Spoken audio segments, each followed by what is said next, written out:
advertising, but the more active stuff where you opt into a location or you check into a McDonald's or something and then get an offer based on that, I think that's still around, although it's probably not necessarily, it's more of a niche app thing rather than something that's more widespread. I think the passive advertising where you're walking past a shop and you get an SMS asking you to go in, I think that's a bit scary to a lot of users. Certainly I find it scary. Yeah. I think the one model where you do still see a lot of advertising in mobile now, and is accepted, the point you made that the user would accept it, is pre-roll on video now. If you go to YouTube, you see more adverts. I see more adverts now on my mobile than I do through any other form. So it's there. It's changing from banner ads, and they're going to have to think about a form that works with websites. But certainly in terms of video, it's pretty prevalent and pretty successful already.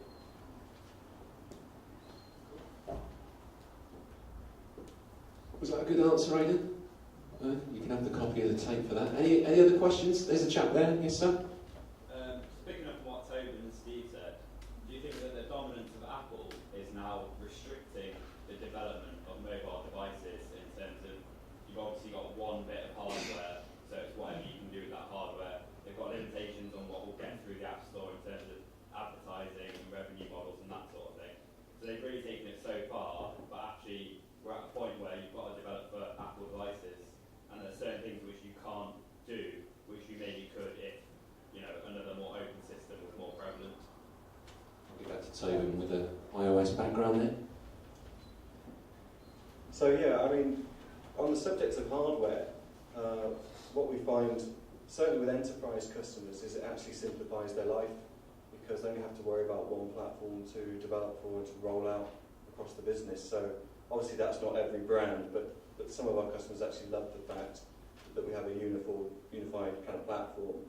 But then on the flip side, when it's companies that want to reach out to consumers, well, we don't see problems with hardware, but we do see problems with the fact that Apple impose limitations via their app guidelines. So, for example, at the moment, we're trying to get a charity app out there. We don't want Apple taking 30% of all the revenue we generate, and it's taking forever to get them to say, yes, you can keep the revenue for yourselves. So some of their rules seem draconian and just obstructive, really, but some of the stuff actually helps with quality. So it's a bit of a mixed bag, I think, from our perspective. I wouldn't like them to go away and disappear, but on the other hand, I would like them to lift and change some of the rules that they've got in place. Let's just run out to Matt and just get your perspective from the networks. Networks have changed significantly over the last few years. Yeah. I mean, the Apple smartphone is one of a long line of smartphones in development. If you think back, Orange brought Windows Mobile, those devices about 2003, 4, something like that. And then Nokia's with Series 60 came up, and iOS. I don't think Apple is dominant unless it's in the minds of developers that they're dominant. We've got huge ranges of Apple devices coming through, but we've also got Android, we've got Windows Mobile now, and Nokia's. There is a good, healthy competition out there on the OS side, and I don't see any of them. Apple may be dominant in certain segments, but I don't see any one OS having a monopoly on the overall market. Certainly not, again, if you look internationally, it's very, very different country by country. So we think a bit of healthy competition between the OSs is quite a good thing, and sometimes that's going to lead you down more of the web standards route as well, I guess. Jumping just very quickly on that one. I think you're right in that iOS is certainly not the dominant platform. They did define the concept of what we would consider an app store, an app. But they still make a lot of money. I mean, if you're selling a game or product, App Store is a place to make the money, but if you're pushing something out for the benefit of the public, then you can't ignore Android.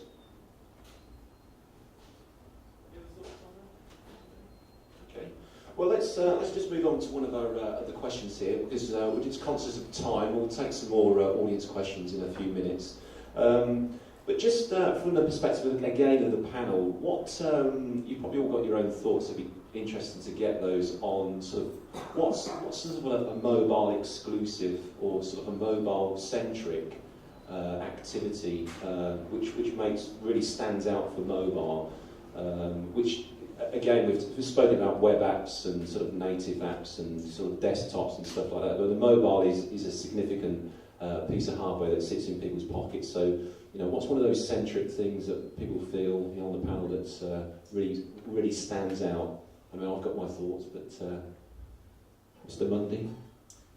Well, I sort of interpreted this question in a sort of an interesting way, because the way I read it was sort of, what's a really great example of using mobile, okay? So not just doing what you can sort of do on your laptop, but something which is kind of quite fun. And there was one campaign I sort of saw earlier this year, which was like really, quite interesting, and it was for a German pet food company. And I don't know if some of you may have seen this, but it was essentially a billboard, and when you were walking your dog, if you checked on Foursquare outside it, it would release a small amount of the dog food, okay? So your dog could have a little snack, which I thought was actually quite cool, you've got a happy dog and it really drives the brand home. Yeah, quite fun, playful use of mobile there, I think. For me, I mean, all this talk of web apps, and actually one of my favourite apps is a native app. I think it's Red Laser, price comparison. Take a photo of the product in store, get immediate price comparison from either local shops or online. That's something that I wouldn't bother doing at home, but when you're in a shop, it's a nice experience. And when we talk about connectivity earlier, it's really clear when someone's thought about that, because the London Tube app actually is brilliant in that it downloads all the available routes when you query it, so that actually if you're underground and you've got a delay, you can see all the alternative routes you could have taken. Whereas a lot of apps that have just downloaded the route you chose, and then you get down there and you wouldn't be able to use it. So I think it's nice when you actually see the consideration of things like that, because so often people don't. And the thing for me, that term handy, I've not heard that before, I love that, and it's the ubiquity of the mobile, it's the fact that it's there, it's not the location based, it's with you all the time, and that fact that people are prepared to have conversations and interrupt it and just do something on the mobile. And the way that really entertains me is just, I'm always curious, you're looking around, you see something, I want to know about that, and you've got Wikipedia at your fingertips, and that power of having the Hitchhiker's Guide to the Galaxy at hand at all times is spent in all pub arguments, which is a bit of a disappointment really. But for me, it's that ever-presence of having that access to that information, I think, really epitomises mobile for me.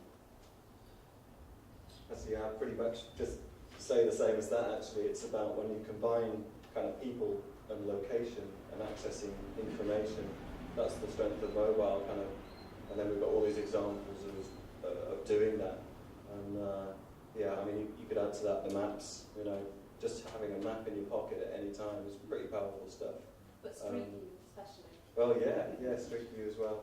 So yeah, it's that combination which is, I think, the pure strength of mobile. Yeah, my thoughts on it, I mean, mobile, essentially to make phone calls, and then we had text messaging, it's all about communication, socialising, keeping in contact with friends. I think the number one use application on any mobile is Facebook, so it seems to be an extension of that, and that's what people are using the sort of Facebook app for, is to connect with people and keep that connection. I mean, it's a kind of solo event, but you're connecting with people, so I think it's still a tool that's used for communication.